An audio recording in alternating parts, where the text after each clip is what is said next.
ছাত্র জনতার সেই আন্দোলনের মূর্ত প্রতীক ছিলেন, মূল প্রেরণা ছিলেন বেগম খালেদা জিয়া। রাজনীতিতে অংশগ্রহণ করার সাথে সাথেই এ দেশ হল গণতন্ত্র হারা। হোসেন মোহাম্মদ এরশাদ গণতন্ত্রকে হত্যা করে তিনি একটি এক নায়কোচিত শাসন কায়েম করলেন, সামরিক আইন জারি করে মানুষের বাক ব্যক্তি স্বাধীনতাকে তিনি স্তব্ধ করে দিলেন বন্দুকের নলের মুখে। এরপর 9 বছর আপোষহীন সংগ্রাম, অবিচ্ছিন্ন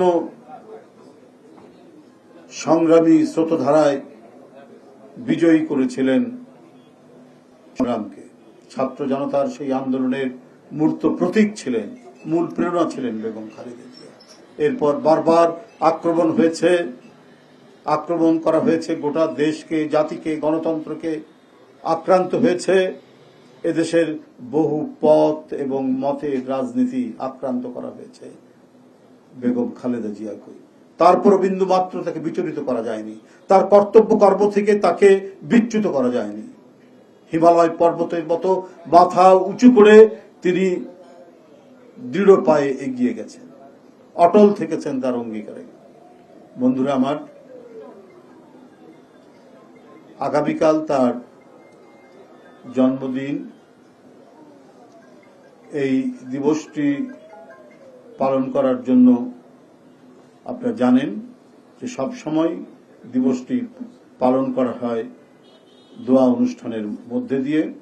আমরা আগামীকাল ঢাকা সহ সারা দেশে দলীয় কার্যালয়গুলোতে দোয়া অনুষ্ঠিত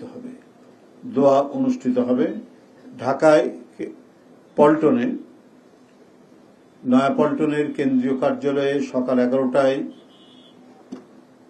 দোয়া অনুষ্ঠানটি অনুষ্ঠিত হবে এবং গুলশান কার্যালয়ে বাদ আসর